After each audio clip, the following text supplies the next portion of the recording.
Welcome, everybody, to the first edition of the Burnout Bets show here on burnoutsports.com. Thank you for watching. Thank you for listening. The Indianapolis 500 2022 odds have been released by DraftKings. That came out last night. We're going to be talking about that. With me, I got Tony Donahue. I got Mike at Indy_bet. We're going to talk over the lines, just see what pops out, and just get a brief kind of discussion here on betting on IndyCar in general. Guys, welcome to the show. Pumped that the odds are out. Yeah, I'll take the lead here real quick, Mike. Excited that they're out. I think we'll see other books kind of take the lead here and show some similar ones. First, what pops out to me is I feel like sometimes these books with any IndyCar race just immediately goes to the Iceman and Scott Dixon and says, this guy's number one, and we're going to give him the best odds. We'll get into this too, Mike. I want your opinion. Honestly, the first four guys on this list are complete fades for me. It's incredible that Scott Dixon has only won one Indy 500 back in 2008. I usually fade the pole sitters, so it was easy for me to fade him last year. Something against Scott Dixon. Love Scott Dixon to death, as I mentioned on the IndyCar show. Joseph Newgarden, until he can prove to me that he's a contender at the 500 outside of 2016, is a fade. I don't think McLaughlin has the experience enough to put it all together. And Colton Herta has never won on an oval, so I do think there's a lot of value as we scroll down this list, Mike. Yeah. Excited to talk about this. Excited that we have some IndyCar odds actually the day before a race. You know, some context. Last year, you could have gotten Helio Castroneves 60-1 before qualifying. Even after qualifying, 33-1. So, yeah, I agree with you. Top of the board in oval tracks, usually a fade, especially, Scott Dixon coming off his pole last year, no surprise that he's the favorite at 6-1. If he were to repeat that pole position, you'd probably be looking at 3-1, but still not a ton of value in the top of the board. But yeah, for me personally, like to look down towards the bottom of the board, the longer shots when we get these odds this early out and see if there's anything that we can find. If you can find a guy that can get into that fast nine, find somebody, north of 25-1, you're looking pretty good ahead of time. Well, as we're looking at this, all pumped that the odds are out this early. We can talk about it this early. We'll scroll down, as you can see on the right, or I think it's the right side of your screen. We do have the top of the list there with Scott Dixon, as Tony talked about, Joseph Newgarden, McLaughlin. We're going to scroll down here. Let's do a quick thing where we what's the first driver here with odds that actually stands out to us that might be someone that we want to take a shot at now, or at least put some money on now before we get closer to the race. Mike? Yeah, the first one that jumped out to me, I know I just said, mainly looking for something over 25-1, but Simon Pagenaud jumped out at me. 20-1 I thought was pretty good. His odds last year, I believe, around that 11-1, 10-1 range post-qualifying. So I think there could be some value there. He's with a team that won the 500 last year, so they have the equipment, they have the technology. 20-1 I thought was something that, I'd expect Simon to qualify well. He knows his way around the track. And 20-1 was kind of the first name that popped out to me.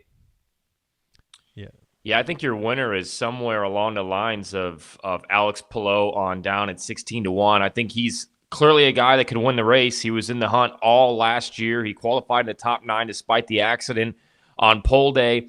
At 16-1, I think those are good odds. Like Mike said, if he qualifies in the top 9, that's going to move up to probably a 10 or 11-1.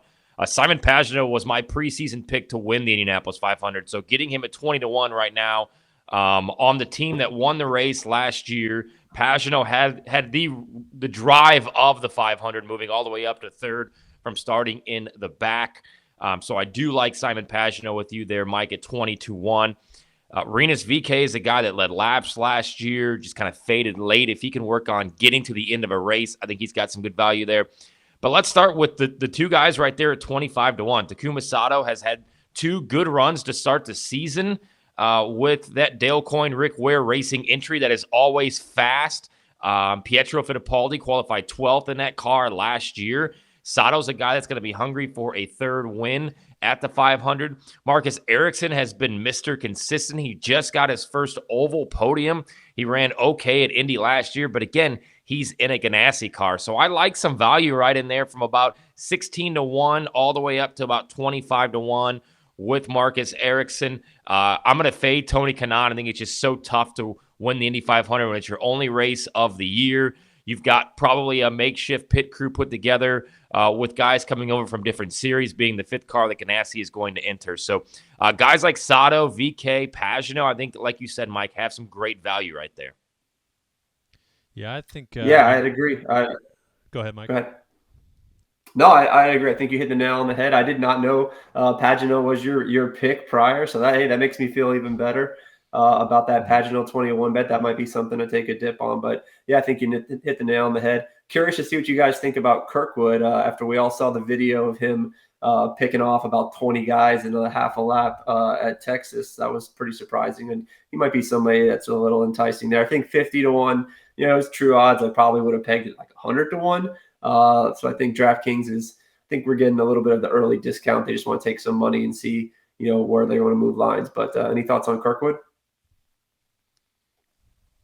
Yeah, for me right now, I'm going to stay away because I think those odds will get higher. AJ Foyt Racing just hasn't qualified well at the Indianapolis 500. I mean, Charlie Kimball missed the field last year. Hildebrand was towards the back after qualifying. So was Dalton Kellett. I think you can get better odds on him. I think that they will probably work a lot on their race setup throughout the month. It kind of seems the way guys like Foyt and even the Ryan Reinbold crew does it is they work mostly on their race trim. So I think you could probably get better odds on Kirkwood after qualifying. And I've said this about Kirkwood all year. I think his talent is higher than what the car gives him to be able to move forward. So I would wait for that after qualifying, certainly. And then we got guys like Juan Pablo Montoya at 30-1, at Carpenter, they're 35-1. These are guys that sole focus, Marco Andretti, their sole focus is the Indy 500. So Jared, your thoughts on these guys that are right in that area, 30-1 or higher, that this is their main focus. Not that it's not everybody's main focus every year is to win the 500, but certainly this is the drivers that aren't really running the full season or 100% focused on the month of May. Yeah, I mean, I do feel like that there is value down here. I mean, I'm not really looking at anybody, that 20-1 at this point in time. I mean, the ECR team, I mean, no one's over 20-1. I mean, last year, if you're looking at Connor Daly, obviously Ed finished top 5. They were all competitive in the race, and you're looking at it and you're going, I mean, Connor's 50-1, and I know it's like those were breaks that just didn't go their way, some things, and obviously there's only one winner of this race, so every ticket you have, you're only going to cash one of them, unless you have multiple in the same guy. But I'd like Kirkwood. I like Connor at 50-1 at this point. I don't know if that's something that we can, I think the ECR cars, as usual, will be fast.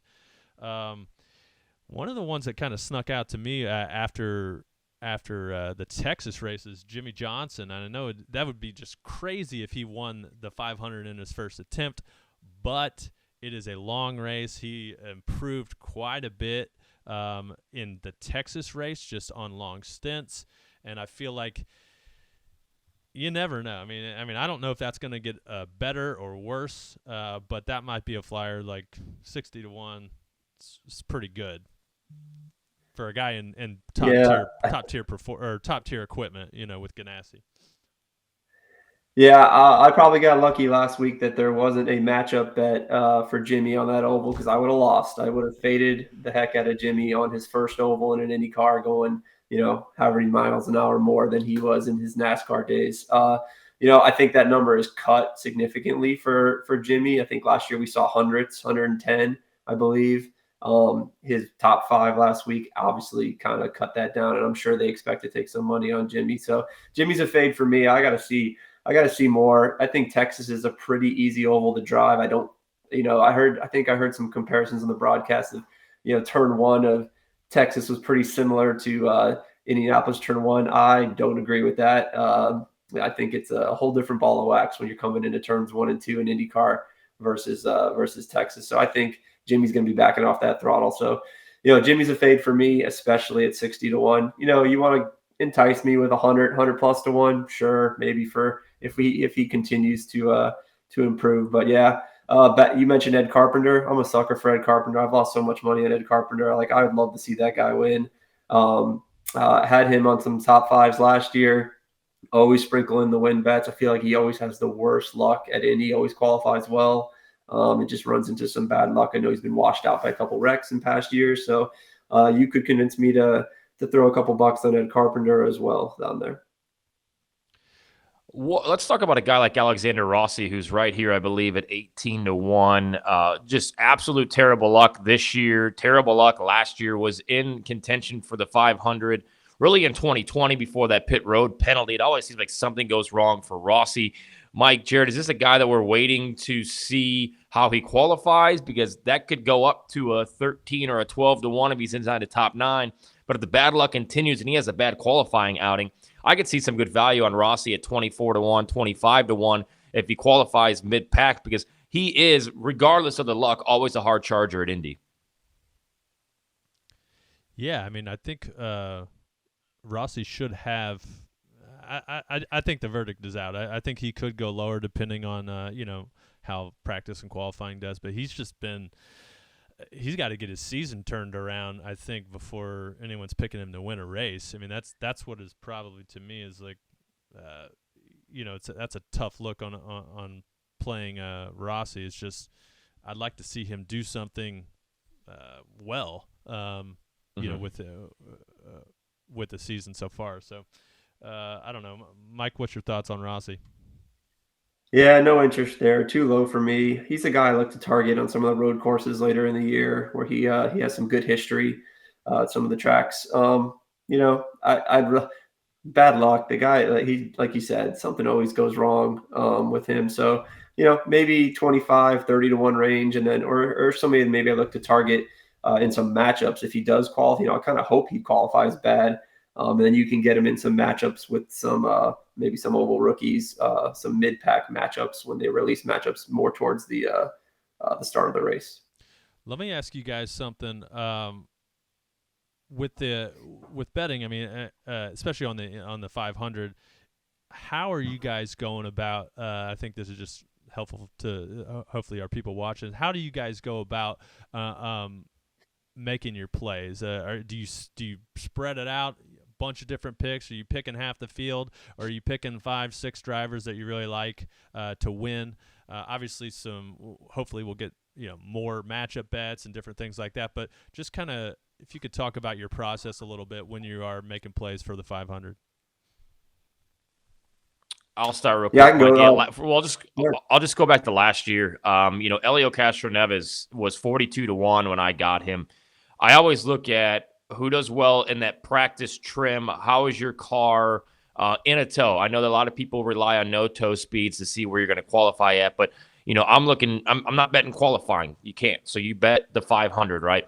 Elio last year, this is an old man's race. Outside of Rossi winning back in 2016, I think everybody's been over the age of 34 and a half to 35 years old that's won over the last, I think going back to 2005, I believe, when Weldon was like 26 years old.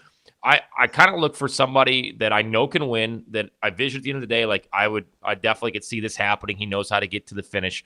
And I usually sprinkle something on 6 of the drivers that start in the top 9.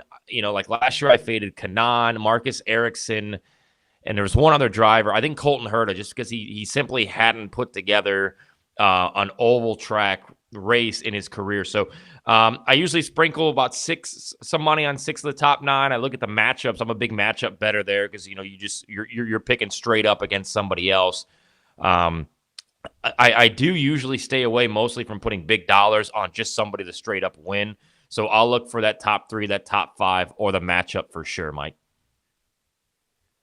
Yeah, so it's funny, you nailed something. The Indy 500 is unique. We get more betting options for IndyCar than in the 500 than any other race in the year. So that changes my card a little bit. One of my absolute favorite bets that I won a ton of money on last year was the under 8.5 grid starting spot for the winner. Mm-hmm. So I think I don't have the exact stats on it. I'm sure when we get closer to 500, but That's something you don't normally get in, grid starting spot winners, over or unders. Also a nice, one of my favorite bets in IndyCar. Last year, I'm looking at my card, was lead lap cars over 17.5. That was an easy winner. I think there was 20 plus cars on the lead lap when the race ended. But yeah, focusing on the matchups, the head-to-heads, looking for plus money with matchups. You actually get some plus money in matchups in the 500. People can, there'll be a ton of movement in and out. It's a long race. A lot can happen. And then I'm also looking, I'll split my bets. If I want to take somebody top 5, top 10, I'll usually, if you're talking units, we might sprinkle half the unit on the win, the outright win, the other half on the top 5 or the top 10. So a lot more top 5s, top 10s matchups in the Indy 500 card. The Indy 500 card is always probably the biggest betting card of the year, just because we finally have a better sample size of options to us that we can make. So the head-to-head matchups, the top 5s, the top 10s, probably the to win bets are probably my lowest exposure. I did have Helio at 33-1 last year. Not a ton on it, but it was nice to grab that. But again, like I'll be eyeing that under 8.5 starting spot for the win bet as for as soon as DraftKings or any of the other sportsbooks drop that. And that obviously means the winner comes between positions 1 through 8. Jared, if you don't mind, can we scroll down here just to pique my curiosity? Because this is, I think, going to be a bet that Mike and I and Jared, you will as well. I think Kirkwood at 50-1. Is he the first rookie there on the board? I would like to take a look at the rookies. You got Jimmy Johnson right there, 60-1. Grosjean would be 25-1. He is the highest rookie, correct? 25-1 there. Yep. And then we get Kirkwood. Then we scroll down. So 25-1. So he's the highest rookie right now. Then you got Johnson, Lundgaard, DeFrancesco, and David Malukas as your rookies. I'm hoping that one or multiple sites will offer a rookie of the year, because I do think there's some value there, and that's just based on the war of attrition, right? If you can get a David Malukas at let's say 8-1 to be your rookie of the year, it's worth sprinkling a half unit on there, because simply keeping finishing the 500 miles as a rookie, you're going to have a good chance to probably finish inside of that top 13. So that's something I'll be looking for as well as we get closer to the race. Yeah, I'd agree. That might not be a good way to attack Jimmy. Jimmy's pretty careful with the car. He hasn't torn up the car. He knows when to take his foot off the gas. He might not be, finishing high, but he does seem to get home on a lot of these races. So that might be a good way to play him or Kirkwood, basically be a fade of Grosjean.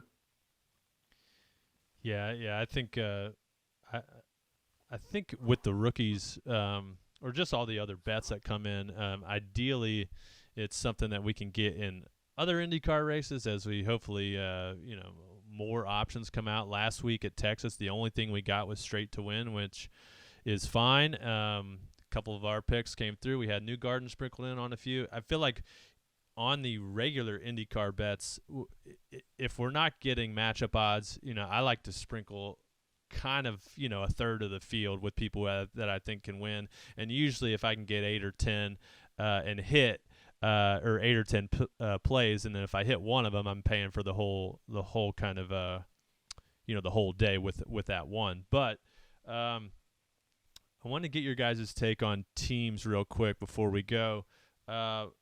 We haven't really, we talked briefly about at the top of the show about the Penske drivers. Obviously Penske's history at the 500 is, immaculate. They've won a ton of races.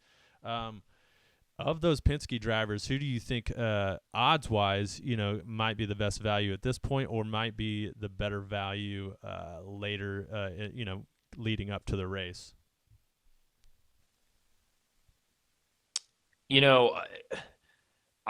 The jury's still out for me on Scott McLaughlin, to be honest. And I know you're going to call me crazy because he won the first race and he was dominant at Texas and finished second.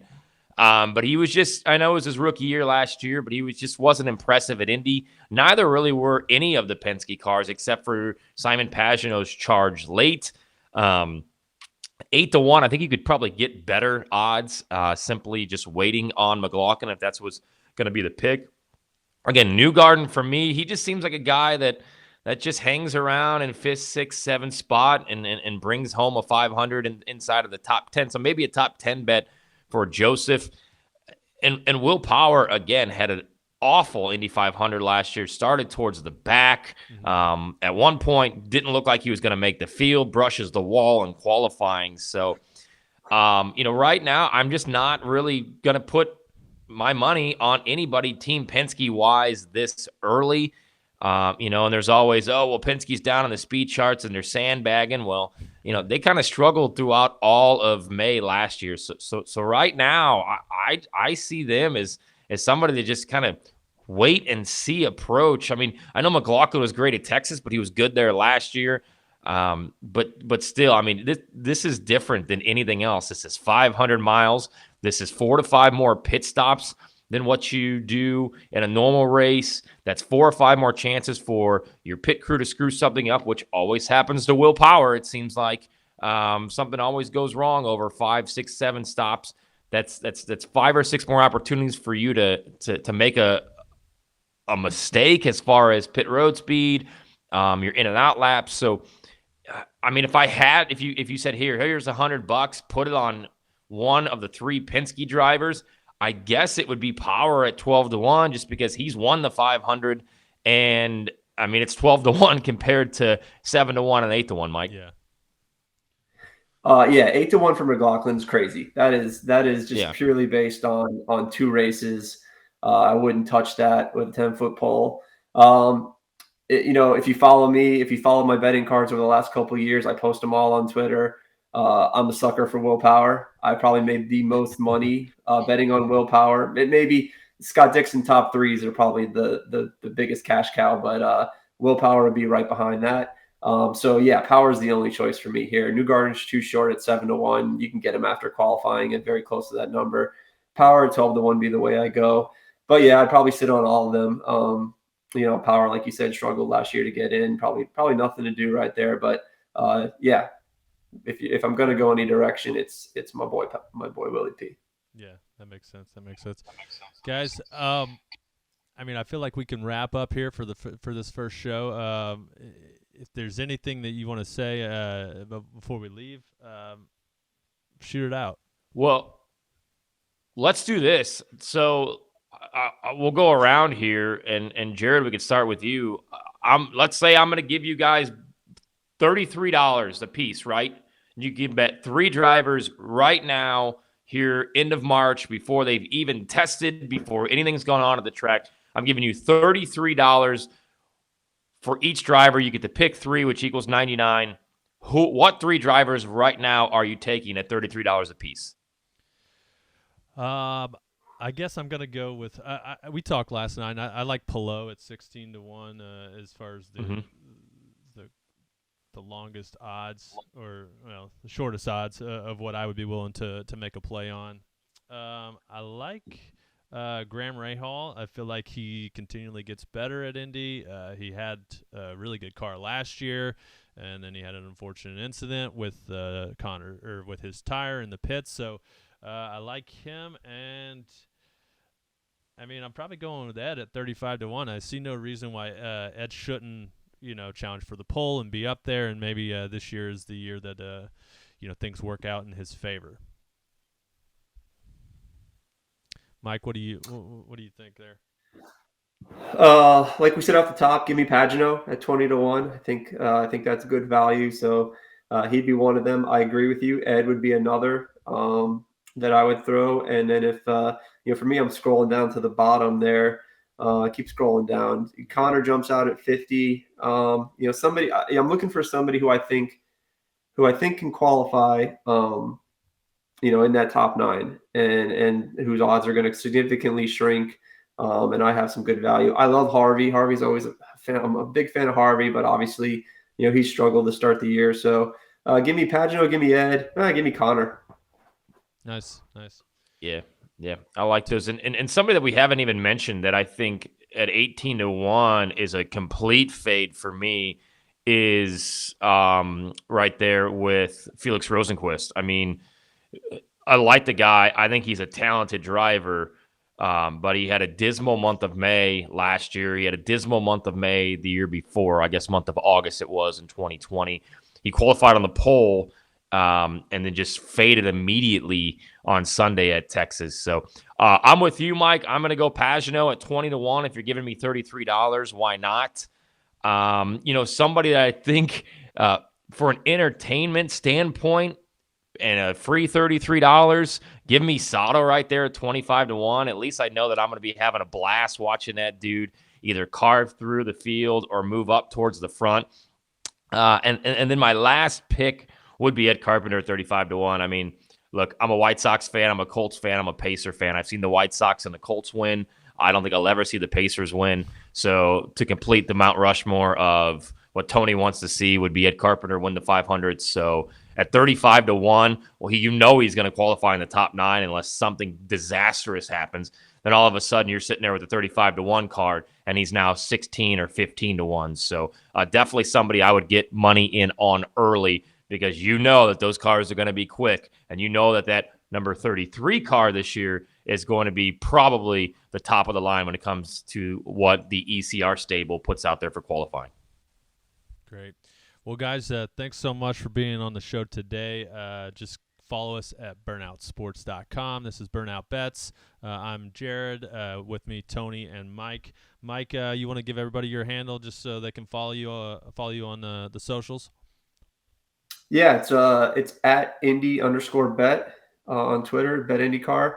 So yeah, I appreciate you guys having me on. It's really cool to have some people talking about IndyCar odds. I've been screaming about this stuff, I feel like, for 4 or 5 years, and it's nice to see that starting to hit mainstream. So it was awesome. It was fun to talk through this. So thanks for having me.